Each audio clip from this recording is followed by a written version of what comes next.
Hello.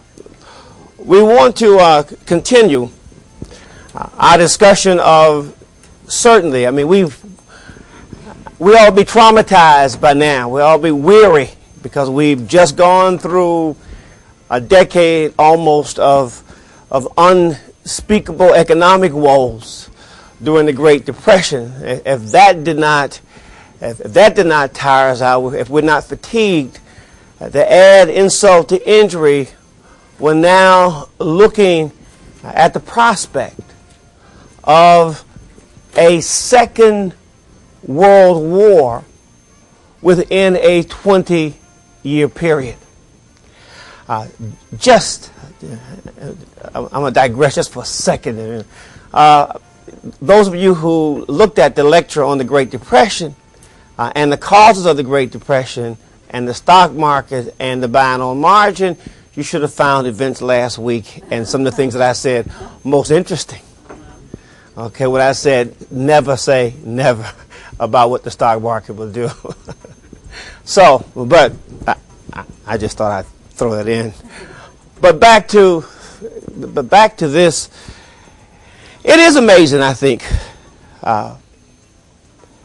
that we are looking at foreign policy in a somewhat detailed manner to try to figure out how was it possible to be able to be victorious in World War I, to have those splendid and insightful and in my opinion, prescient 14 points of Woodrow Wilson. 14 points that were designed to avoid a second world war. And yet, the very points that Wilson pointed out were violated, were not put into effect. And as we can see, the things that Wilson was afraid of began to materialize almost immediately after World War I itself. Events in Europe. Just in terms of just a broad brush summary, I made 3 points about American foreign policy in the post-World War I period. And this is what I think helps create a possible second world war. One was, again, the way the war ended. It was not an all-out victory, which would have given both Wilson and the Allies greater leverage. It was an armistice. An armistice that created resentment, bred resentment on the part of the Allies. And once Wilson was shown that he did not have the complete support of America by the Republicans, when he returned to Europe, they decimated. In the first draft, he virtually got every one of the 14 points, and including the League of Nations and the World Court that became a part of that. And the tragic irony, as we pointed out, that once it was clear to the Allies, and particularly the French and the British, that Wilson did not speak with a unified voice. He did not speak with one voice for the American people. The French, who had sworn, Clemenceau, who had sworn that the Germans would never rise again, decimated Wilson's preliminary draft of the treaty. Secret treaties, the abandonment of self-determination, arms reduction, freedom of the seas, all those things, colonial possessions, they were simply ignored. A tremendously harsh, I think we left off talking about a tremendously harsh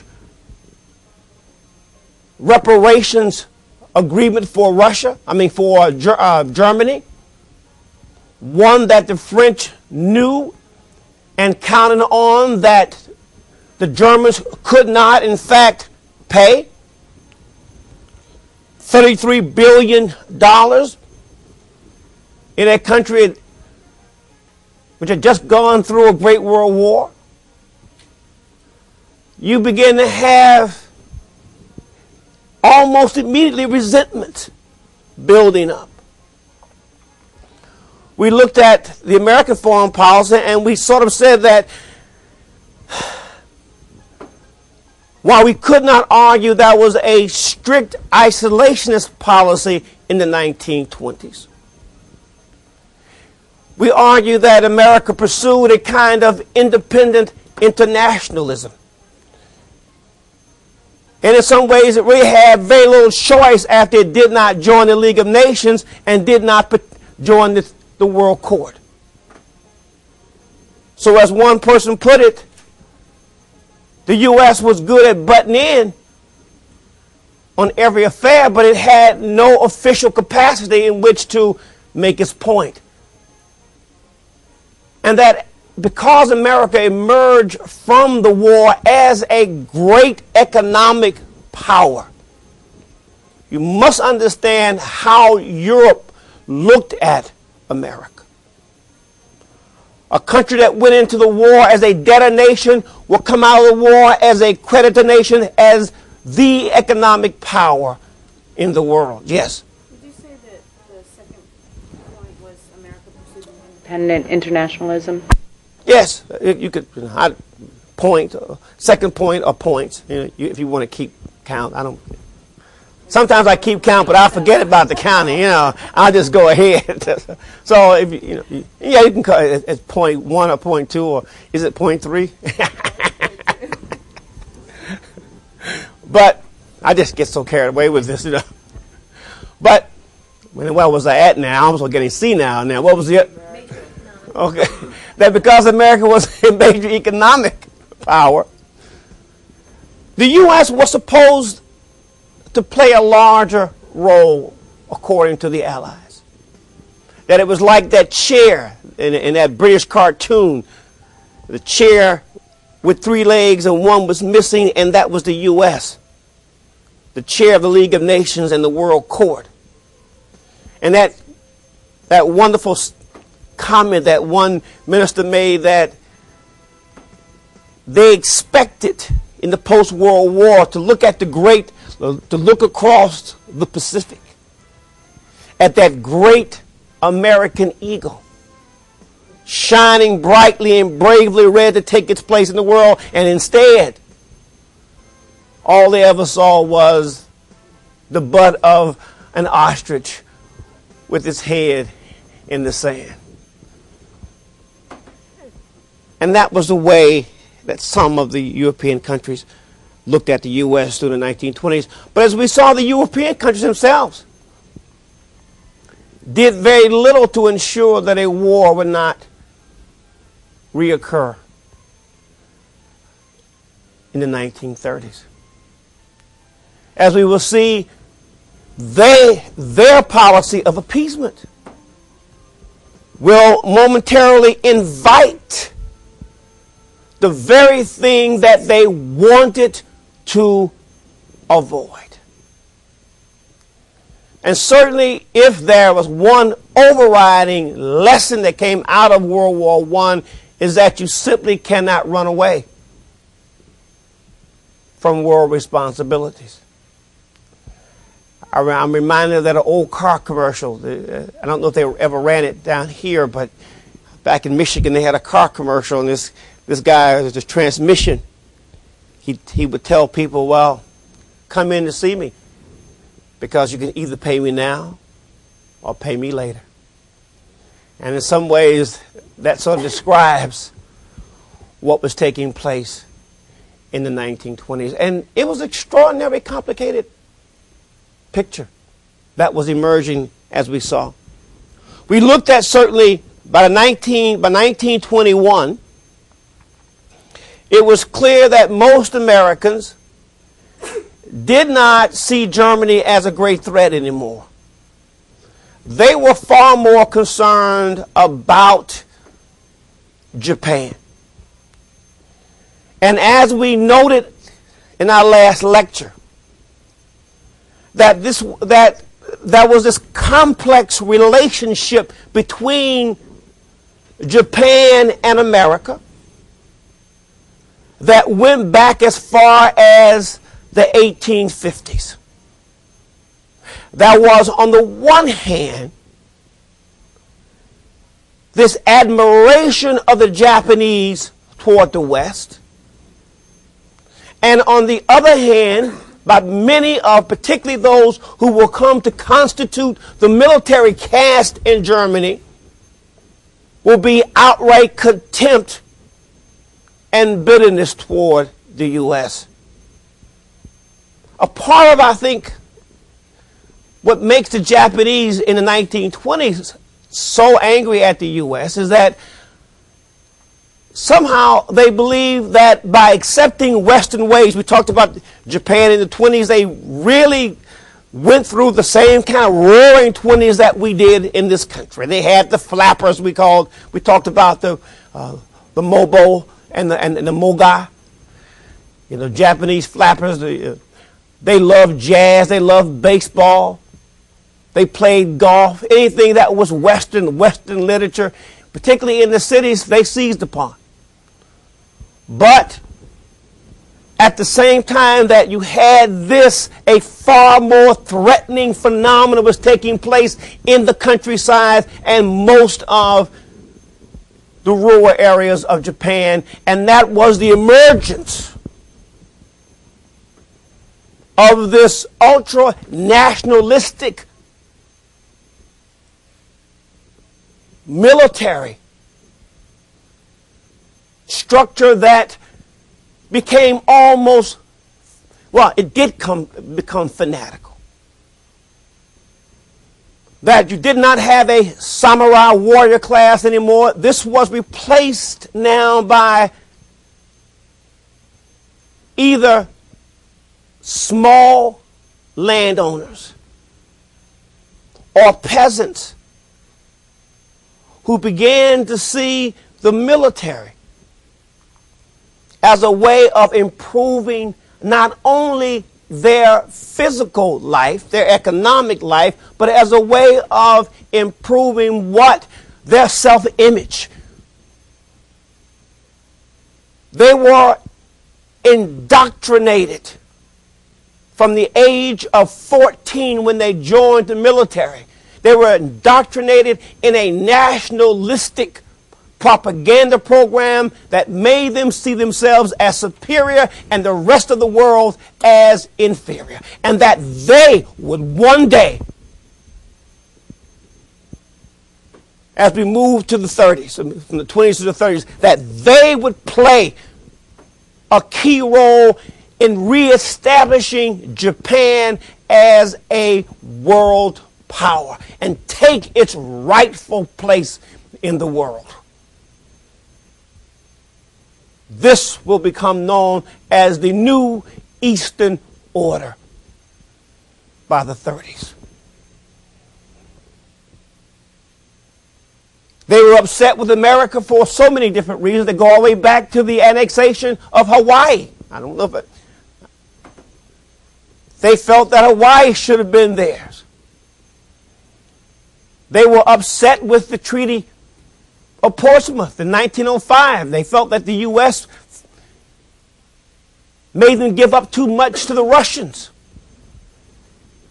They were upset with the Americans because the Americans made them back off of the 21 demands that we talked about in 1921. It was constantly, it seemed to the Japanese that the U.S. was constantly telling Japan what to do and on what terms to do it.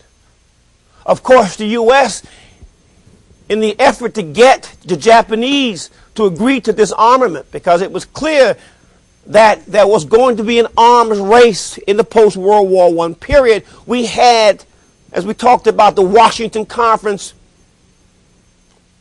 that established the 553 Treaty in terms of ratio of tonnage of war vehicles and the construction of war vehicles, war apparatus. The Japanese felt slighted. They felt slighted about the National Origins Act. How dare you exclude the Japanese? It is hard if you read Japanese literature, if you read books on Japanese history. The Japanese were furious, both in 1908 with the Gentleman's Agreement, and they were furious in 1924 because race meant a great deal to the Japanese, and they were always racially sensitive. And they did not like the notion that they were not good enough to come to the United States, except when they had these picture brides. That was one way of getting around the 1924 agreement. Actually, the Gentleman's Agreement. So we looked at this growing military caste in Japan. And all of this was undergirded by this fanatical worship of the emperor. And in fact, the emperor is used in a way. It's used as a way of unifying the military. Shintoism, as I talked about last time. The almost mystical celebration and worship of the emperor. That they would die, they would give their lives for the emperor without question. Well, then we moved on to look at this very sensitive situation in both Japan and Germany in the 30s. And the biggest problem is that, as we will see, that in terms of the road to Pearl Harbor and the road to war with the Germans is paved by the Great Depression. That both the Japanese and the Germans, and to a lesser extent the Italians, will use the cover of the Great Depression to realize their expansionist goals in the 30s. It will be the Great Depression that will allow for a person like Adolf Hitler to rise to power. Had that not been a depression, had not Germany been economically so ravaged by World War I, and had it not been for the way that the war ended, Hitler could not have capitalized on either the Great Depressions or the great lie that came out of the post-World War I period, that the Germans had not been defeated on the battlefield, but had been stabbed in the back by politicians. He was able to do that, when in fact, as we know, the Germans were defeated and would have lost. But because it was an armistice, he is able to exploit that, particularly in the wake of the Great Depression, and he is able to use that once again to create an incredible sense of nationalism. When people are in great pain, you either offer them what the Americans offered our people, a New Deal program to help them, or you fill them with what? If you don't have the resources, then you fill them with propaganda. You fill them with the desire that this is the fault of someone else, that this is how we can reclaim our greatness. That was always the theme that Hitler pushed and pushed. And when people suffer and when people are weak, people believe virtually anything. All you have to do is look at cult movements today. The Jim Jones and the Waco, in which people will believe and do anything if the conditions are right. So we see this happening. By 1935, the Japanese won out of the 1921 Armistice Treaty. I mean, the disarmament treaty, the 553. It's like the Japanese minister Saito said, you know, I'm sorry, but when we talk about the 553 treaty in the U.S. and Britain they have a much higher ratio than we do. All we can see really is Rolls Royce, and then Ford for us. But by that time, by 1935, and they will repudiate that treaty, 1921 treaty. But by that time, they have already begun to expand, as we will see in a moment. But let's look at just for a second. We haven't talked much about Russia, and the reason was that, and this may well have been a mistake. The Russians certainly will hold this against the Americans. We want to look at again the seeds of the Cold War. But you cannot look at simply World War II as the seeds of the Cold War. You got to go back, just like with the Japanese. These seeds are deep. The Russians were bitterly angry at the U.S. for taking the side they felt of Japan in the Russo-Japanese War. They could not believe that the U.S. would take the side of a yellow race, and that was what they called, and that was their words, a yellow race over a white race, and support them. And the Russians resented it. They resented giving up the Sakhalin Islands and other possessions to what they called, quote, these Nipponese monkeys. You can see the racial, even on a global level, race seems to intrude somehow. The Japanese, on the other hand, thought they were superior to the Russians. That the Russians were white, but they were sort of an off-white, because they had been somehow polluted by Tartar blood. So they had some negative things to say about the Russians too. So you always had these things going back and forth. It's mind-boggling how people get hung up on these foolish kind of notions. But it might have been a mistake, though, however, for the U.S. and the Allies to exclude Russia from these various 4-power, 5-power, and 11-power treaties to disarmament. Because if you excluded them, you had no way to do what? To control them. As Wilson once said about why he appointed William Jennings Bryan as Secretary of State, he said, it was better to have him in my bosom than on my back during his administration. So in other words, you sort of, what is it? You keep your friends close, but you keep your enemies even closer. But the U.S. excluded the Russia at this point, and therefore had no control over them. And the Russians were still chafing. You exclude us on the one hand, and then not only that, but you join the White Army in the Civil War to defeat the Bolsheviks. And you lose. Wilson lost.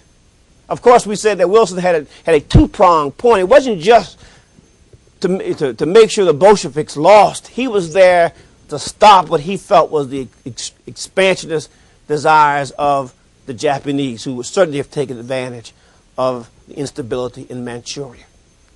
So, but still, there is this distrust that will build up and that we will see in relations between Stalin and America during the war itself. Distrust. Absolute distrust. And if I said trust, I need to bite my lip. In terms of Latin America during the 20s and 30s, during the 20s, the U.S. pursued one of their old policies toward Latin America. It was a combination of an aggressive economic policy in which America invested a considerable sum of money into Latin American countries.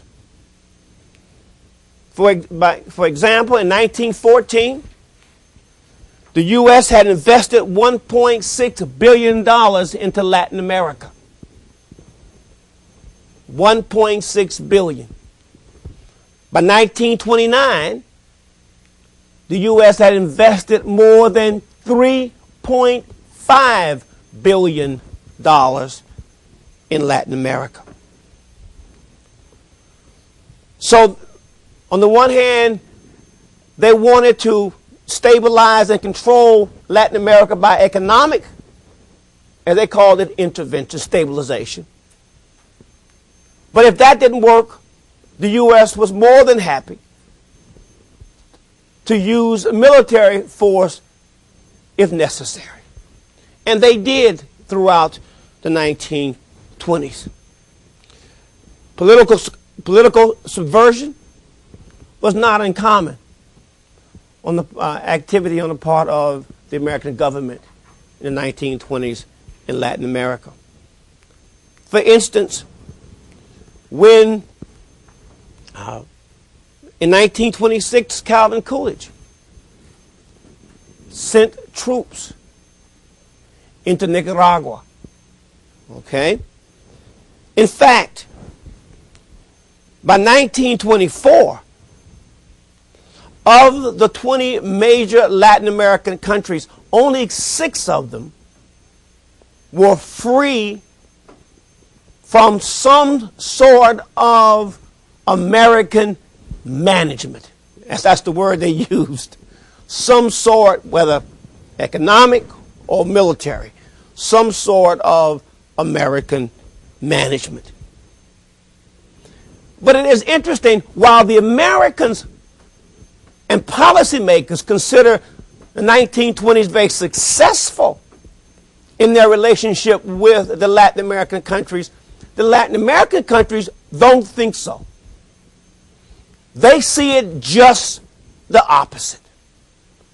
They see America, this powerful country, with the ability to infuse money into their economies and control their politics. So what you have is, by the 1930s, there is a great deal of resentment toward the U.S. But once again, that resentment didn't begin in the 1920s, did it? We looked at the Roosevelt. In other words, I think what I'm saying is that the Roosevelt corollary is still in effect during the 1920s.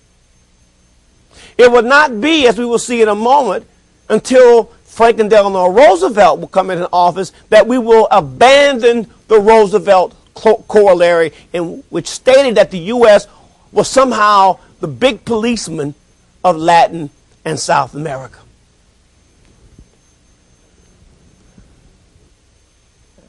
An Argentina minister sort of described how most Latin American countries felt about America in the 1920s. He called America the new Rome. It's a very strong comment. He called America the new Rome. But he said, unlike the old Rome, the U.S. was able to enjoy the essentials of domination without the dead weight of having to administer and govern the multitudes in America, as the Romans had to govern and administer its provinces and its conquests. That the U.S. could have its cake. In other words, this Argentine minister was saying the U.S. had this incredible power over Latin American countries, but it didn't have to really work at it. It could have its cake and eat it too.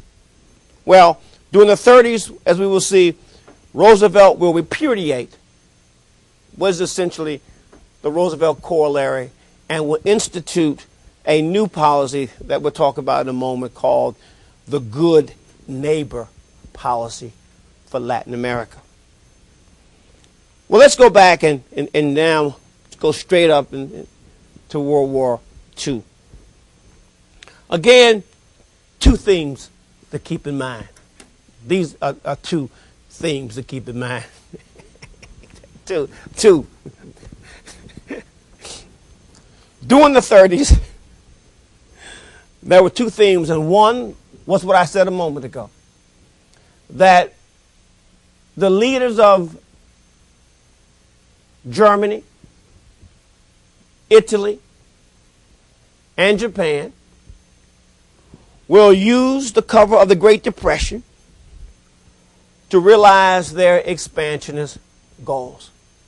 Everyone will almost invariably blame the Depression on their need to expand in other people's territory and land. Whether it's the Germans arguing for Lebensraum, or there's living space, or the Japanese asserting this special contiguity with Manchuria, or just Mussolini just being downright just out unabashedly, expansionist. He didn't make any attempts to hide his goals. So you have that as one. And B, the Americans will respond to events in the 1930s. Well, let's put it this way. America's response to these events is rather difficult. On the one hand, FDR is an internationalist. FDR is very much aware of what is taking place in the world very early. If FDR had his way, it is clear he would have pursued a more aggressive international policy. But what did Roosevelt have to face, as we will see? He would have to face a growing, a powerful peace movement in America. A movement that wanted the U.S. to stay out of the affairs in Europe and in Asia.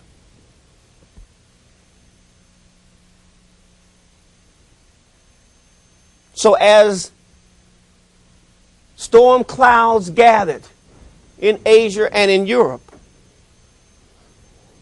Roosevelt's job was to find some way of pushing a reluctant nation closer to war during the 30s. He had to find a way to navigate between internationalism and this incredibly powerful peace movement. And we'll talk about how powerful it is in a moment. Again, in the 30s, the first challenge that Roosevelt has to deal with is Japan. Because I think Japan, because of our interest, our economic interest in the Pacific, the open door policy that we have always supported since John Hay open door notes. We are very much concerned with activities, more so with the Japanese than we are really with Germany. because that is where we have a lot of our economic interests centered. So our challenge is how to deal with this growing Japanese warrior caste who came out of the Depression saying that the business leadership in Japan had failed, arguing that, and I think they were trying again, perhaps to imitate the U.S., because the U.S. was able to penetrate countries because of its economic superiority. The Japanese don't have the same. They want to be like, in some ways, the West without the resources to be like the West. And so when the Great Depression came, that economic expansion, the leadership of the business class of Japan was, in fact, because they had argued we can expand without our traditional aggressive military expansion. But the Great Depression seemed to doom that.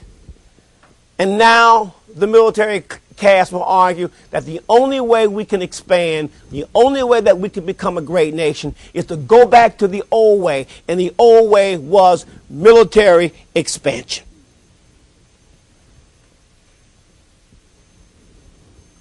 And they will once again turn their attention to Manchuria.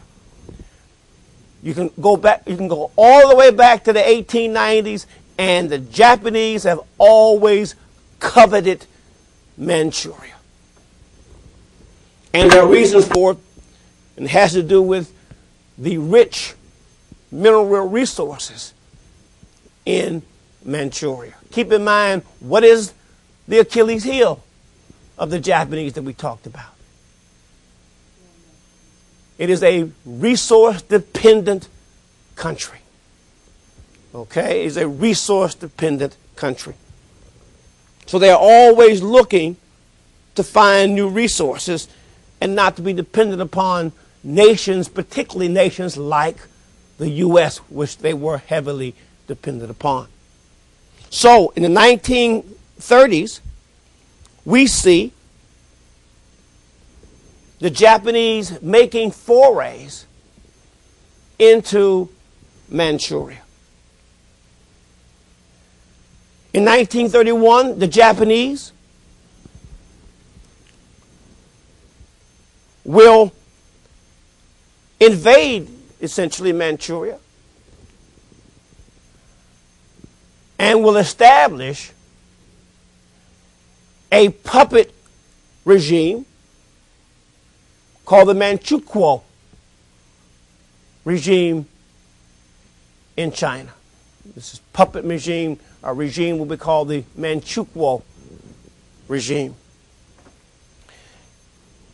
The Japanese are interested in the large deposits of coal,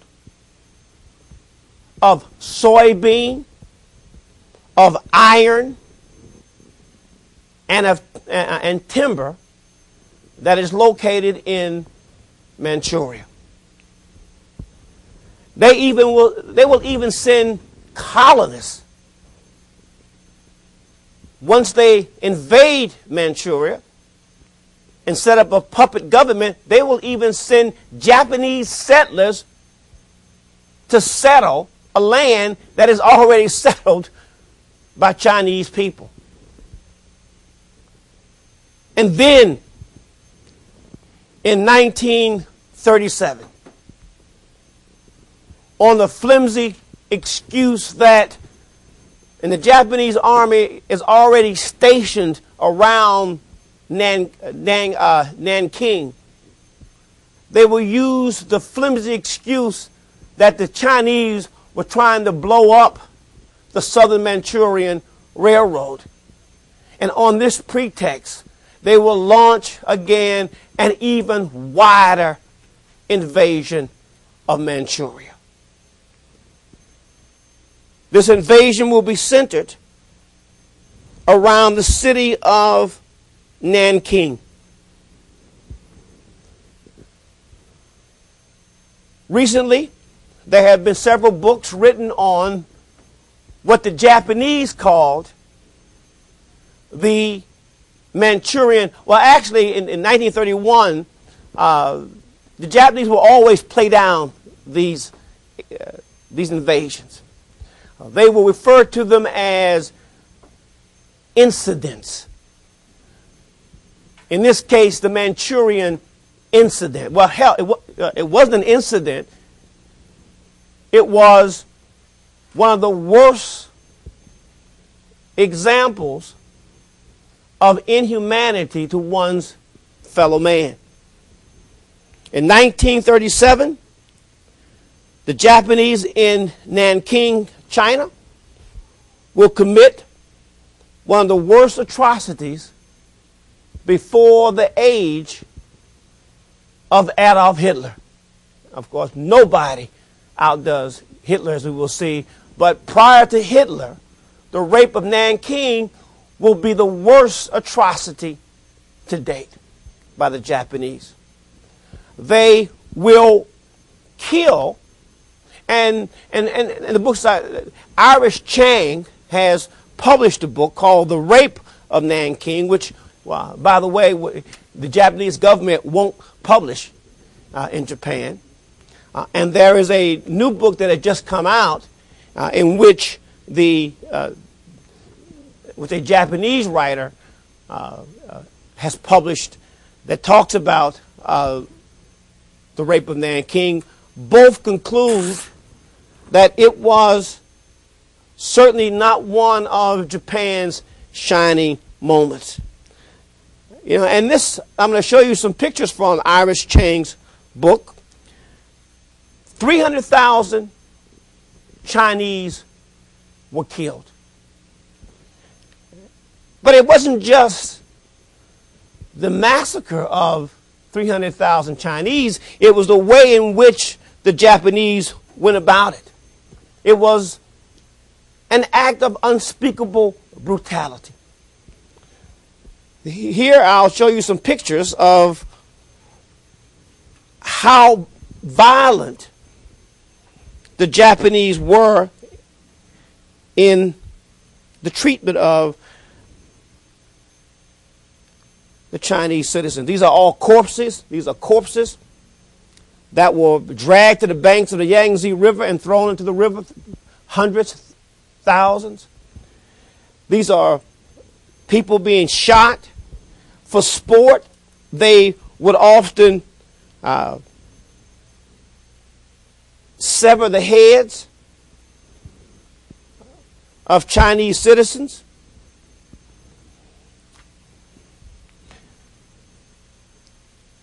The one here, I think, is particularly telling and chilling.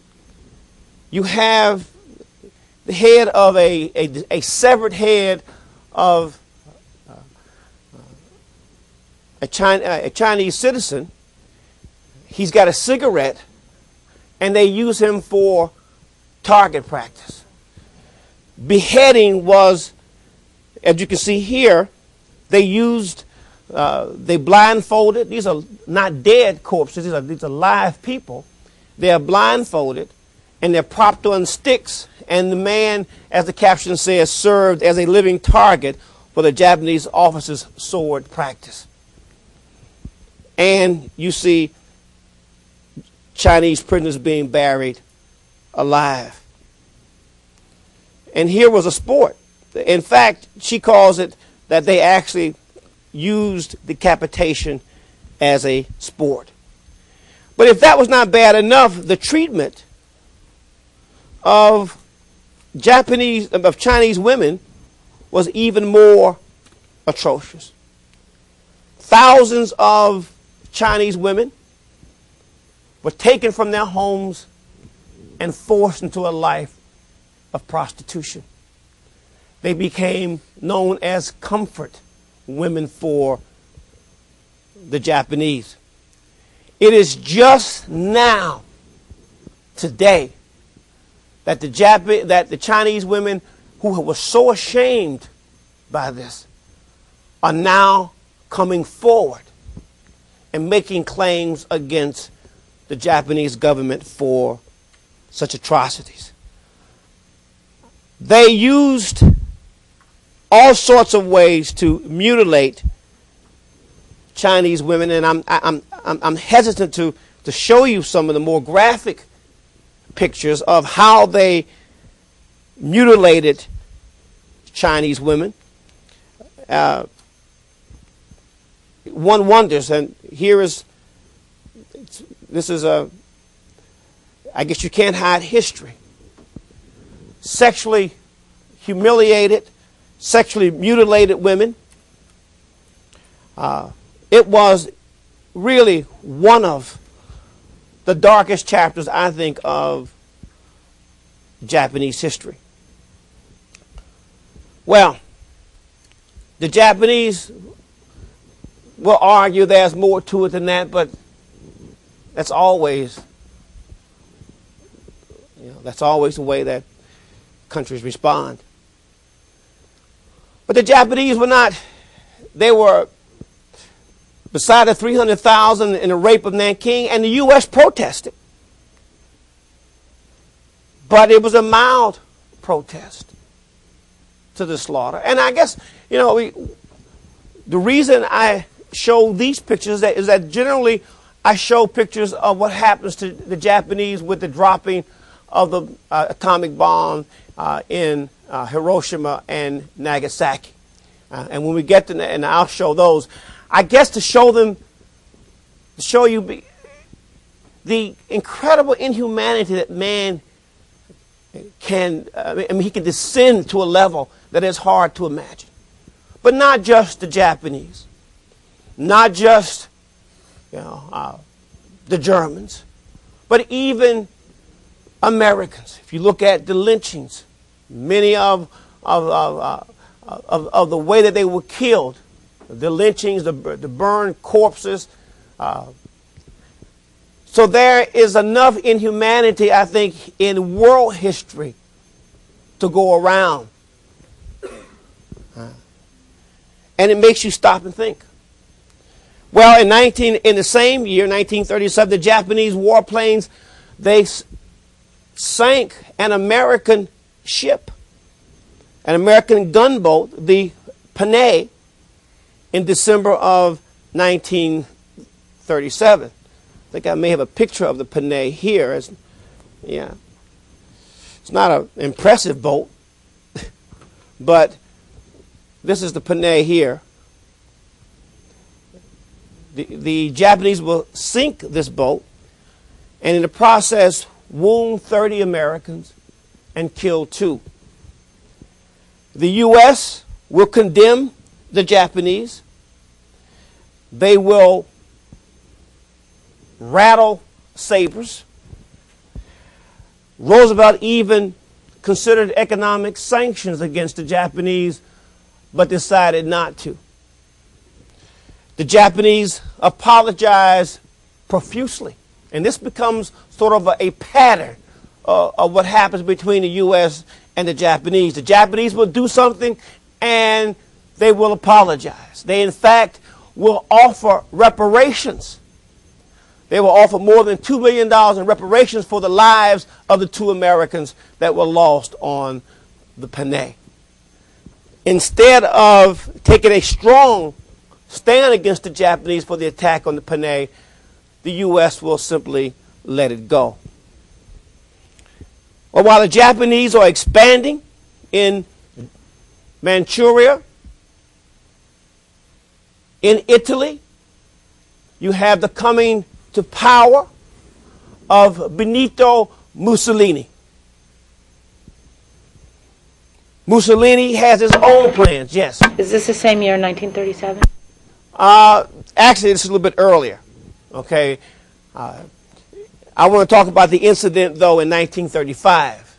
Okay, the invasion of Ethiopia by Benito Mussolini. Mussolini, again, there is this sense you have these countries who want to play with the big boys. England, America, Japan, Russia, and so you have countries even like Italy. Mussolini wants to create an Italian empire in North Africa. what he tries to do again is rooted in the Great Depression. One of the best ways to distract people from their economic problems is to do what? Is to get involved in some sort of war. They create a war. You know, it's much easier to deal with foreign policy than it is to solve economic problems. What was the movie that came out on television, that came out on not long ago, in which this guy stages Wag the dog, you know. So you take people are, there is something incredibly, and it's ironic, it's paradoxical, there's something, we are both repulsed and yet we are attracted by war too as well. War gets our adrenaline flowing, gets our patriotism up as well. And so it is often used, foreign diplomacy, foreign policy in America and in other countries, it is used to distract from economic problems. And the Italians will do that. Mussolini will do that in 1935 and on a flimsy pretext will invade and virtually take over the state of Ethiopia. But the greatest threat at this time did not come from a two-bit dictator like Mussolini. The greatest threat to peace in the world came from a second-rate painter. A man who was both in stature and in intellect, really, from what most historians have concluded. Toland and Bullock, in their huge studies, a study in tyranny, that Adolf Hitler was a man of average intelligence. He was an unimpressive physical specimen. He certainly was not the specimen that he created in terms of the image of the Aryan type. He created an Aryan type that he in no way looked like, which I always thought was so interesting. You had the Aryan, 6 foot plus, broad shoulders, the athletic type, blonde hair and blue eyes, and here you have a man, 5 foot something, dark hair and little beady dark eyes.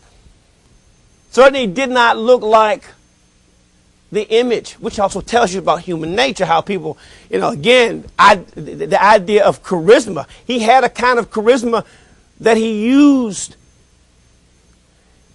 not only charisma, but he had a basic intuitive understanding of human psychology that he could use to whip people up to support Germany.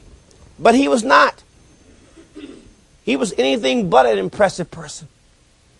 And I think maybe in an evil way, the old adage that the man and the time has to come together. And this is true, I think, for Adolf Hitler. At any time, Hitler would have never been, he would have even been a footnote in world history had it not been for the time.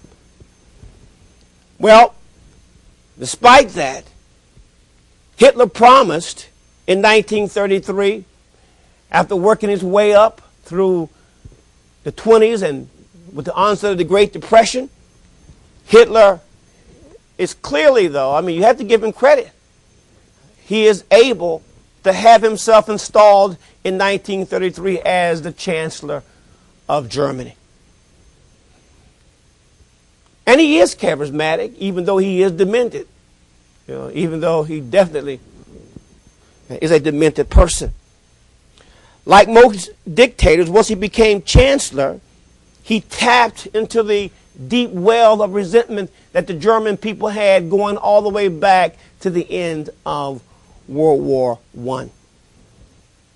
He vowed to revive the German economy. He vowed to make the once proud German military a reality again. He vowed to restore realpolitik to German society. And he vowed to crush the Bolshevik threat that he felt threatened Germany. But more than that, he also vowed to the German people to get rid of those who were responsible for the economic problems and the decline of German civilization. And that was the contamination of the Jewish influence in Germany. That the Jews were the source of all of the Germans' problems. Why did he feel that way? Why did Southern whites use blacks as an scapegoat, that they were always blamed for the problems in the South? Why did they lynch people who really, I mean, if you look at the history of blacks in the South, or blacks period, they never bombed an FBI building. You know, they've never really attacked whites. They've never launched a rebellion. Then why do you hate these people so much? Because often people who don't like themselves, people who are unhappy and there is chaos and disorder inside, the way we deal with that, as Stanley Cohen talked about in the Red Scare, we try to impose order inside through somehow imposing order on the outside. And in order to impose order on the outside, we always seem to have to find a scapegoat for our own shortcomings, for our own problems. It is much easier to blame somebody else than it is to accept responsibility. People, we can go all the way back to the witchcraft trials. It is unfortunately, we said in the beginning of this course is as much about human nature as it is about events. You want to push the little thing? Hitler excluded not only the Jews, but all of us as well. We were all unequal, inferior to him. Oh, yes. I mean, when Hitler, as we will see, when he tries to decide whether the U.S. will enter the war, he will say no, because for one thing, that America is a race of mongrels. Okay, and by not being pure, they would not have the backbone. They would not have the genetic stuff to stand up to the Third Reich. Of course, he was in for a real surprise, as we will see. Well, so that is why I think, and he carries it to the ultimate extreme. This idea of using someone to scapegoat. And I think the Jews made themselves, again, it was easy to isolate the Jews. The Jews were they were to themselves often. They preserved their traditions. Many of them were Orthodox Jews. Many of them were very successful. And in many ways, their success in the fact that their religion was different. So they stood out as a group that if you wanted to exploit someone, if you wanted to blame someone, here you have people who, as a result of their own culture and their own initiative, who are successful on their own, you can blame them as money users and all the other kinds of comments made about the Jews by the Germans. You can use them to blame. And also there was this so-called Jewish conspiracy that went beyond Germany, he argued, that helped the Jews undermine Germany. Well, he used this, though. And again, if you've ever seen, you ask yourself, how can people really believe this? But think about the misery of the Great Depression. Think about a people who themselves are basically a very aggressive people, and very, people who have traditionally had a very strong self-image themselves, to be humbled, as they were in World War I, and by the Treaty of Versailles, and by the French moving into the Ruhr, one humiliation after another. So, people will then latch on to anything if it will move them forward, even if it's in an evil way. Well, they support, Hitler's able to then, he takes the title of the Führer, which means leader. 34, when he becomes chancellor. He will very quickly take the title of Führer. And he will begin to meddle. First, he will outlaw all other political parties in Germany. He will consolidate now what is called the Nazi Party at home. He will now test the resolve of the Allies in the 30s. For instance, in a brazen act that should have sent up not only red flags, but white, blue, and green, and everything else, was when, in a brazen act, he repudiates the Treaty of Versailles. Now, that in itself could have been a pretext for a war against Germany. No response. In 1933, Germany will withdraw from the League of Nations. And then, if this is not a red flag, I'm not sure what is. He will announce what the French had dreaded all along.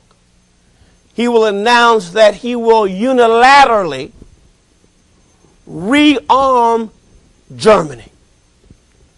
Now that can only mean, if you understand the history of Germany, that can only what? That can only mean bad things for the world, okay? Now, on March the 7th, 1936, he will go even further. He will order German troops into the Rhineland against, now that is a flagrant violation of the Treaty of Versailles. He will order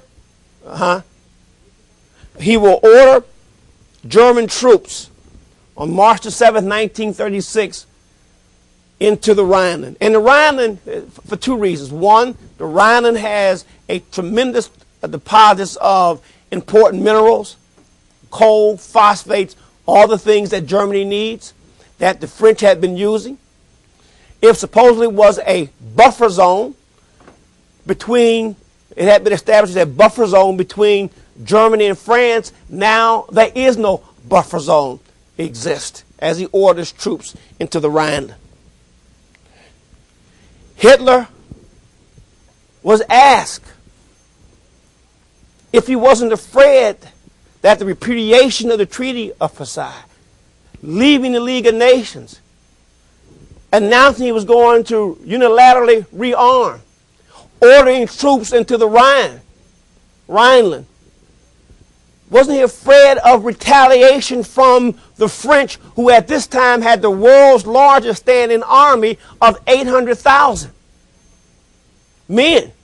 Okay? Hitler told his aide,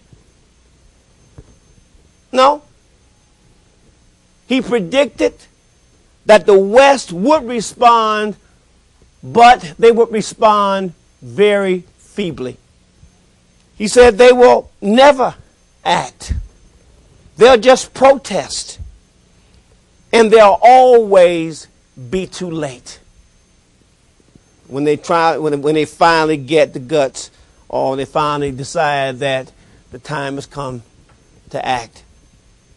Well, why don't the Europeans respond? Well, one, they too did not come out of the Great Depression in great shape. After all, we saw what happened in America.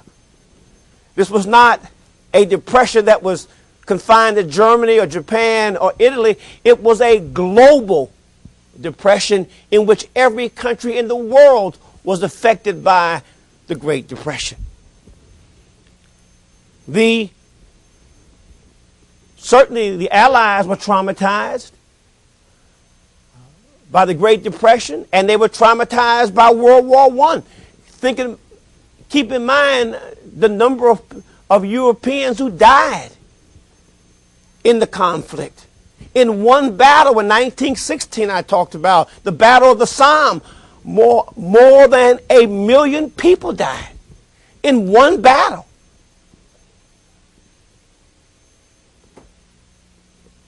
It is not easy to throw, within less than 20 years, less than a generation, to throw another generation of young Europeans, Englishmen and French, back into that again. And that is what Hitler understood, that only those who had that great resolve or great purpose would be willing to risk that. So, with economic problems at home, with the memory of World War I and the millions of lives that were lost, the Europeans decided on a policy of appeasement. And appeasement simply means they hoped that Germany would grab a few possessions and be satisfied. Okay? Hoping that Germany would have limited goals, and that Italy likewise would have limited goals, and once they achieved those goals, they would back off. Yes?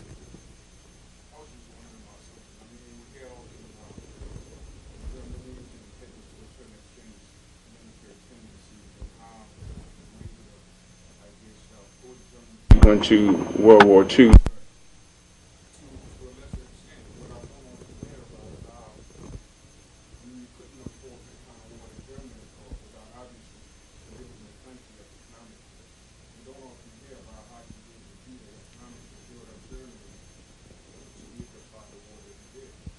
Well, a part of that has to do with the Dawes Plan, with the Americans giving the Germans generous loans. They had a huge reparations debt, and under the Dawes Plan, the U.S. not only restructured that debt for them, which really, now had that debt not been restructured, probably Germany would not have been able to have come back, okay? But not only that, but the U.S. would also provide the Germans with very generous loans.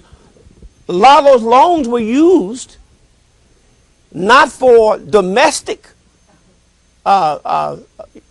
concerns, but they were used and channeled into financing the military. So that certainly was one of them. And then the German people, again, people who have a purpose will also sacrifice. We will see that in World War II, the Americans, when the Japanese were cut off American access to rubber, and we would need rubber very badly, it would take about, for every tank, you needed a ton of rubber. Okay, that's a lot of rubber. But what would happen is that the U.S., the American people, found every piece of old rubber they could, rubber tires, anything, rubber gloves. And in the end, this sacrifice, they were able to recycle that rubber and produce 475,000 tons of rubber from old gloves and old tires. It has a lot to do with resolve, too, as well, and what people are willing to sacrifice. It has always been, I think, when you look at, you could ask the same question about how does the Soviet Union manage to become a superpower in terms of its nuclear arsenal. Well, the truth of it is, what you simply do is that you simply direct most of your gross product, your income, not into the domestic affairs, but into foreign policy or into the military. And that's what happened. Now, it will catch up with you. The truth is, I will argue that America did not defeat the Soviet Union. It simply went bankrupt. Because I studied under a professor who was a specialist in the Boyard Duma. Russian was my fourth field. And he predicted in 1974 that Russia was going to collapse because they began to study the agricultural reports, the industrial reports, and they saw that they could not continue to divert so much money from their domestic issues into military without someday it would crack. And it did, and it does. You see that, and then I'm getting ahead of myself. And then we'll talk about Japan. How does Japan come back to become, in a very short period of time, the so-called Japanese miracle? Well, we'll have to look at the U.S. in the incredible loans that we will give the Japanese after World War II.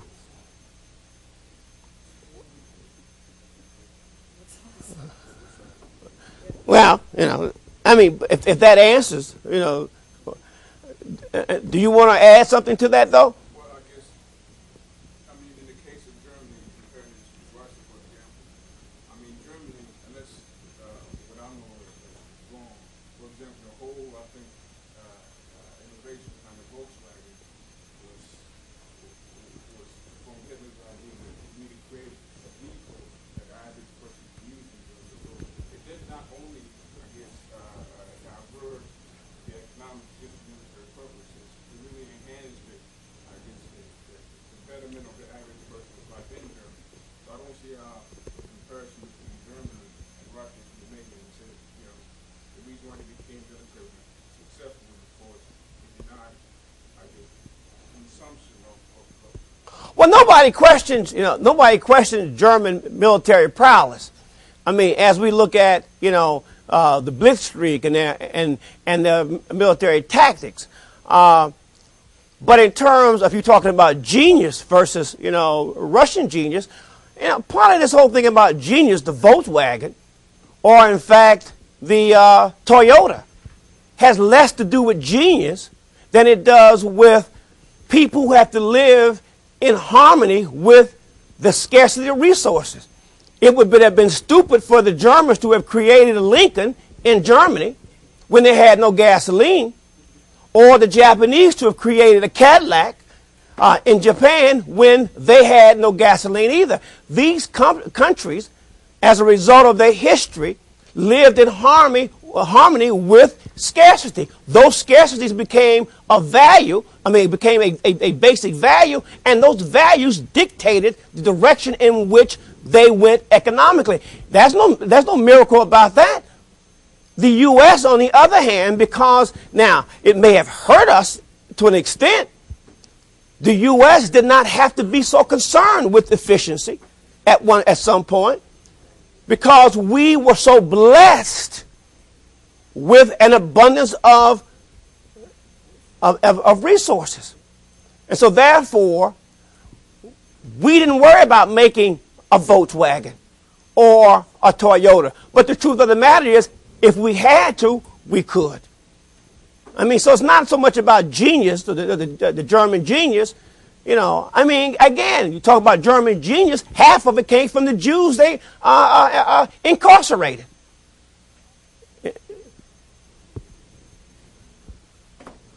So, but this is a good discussion.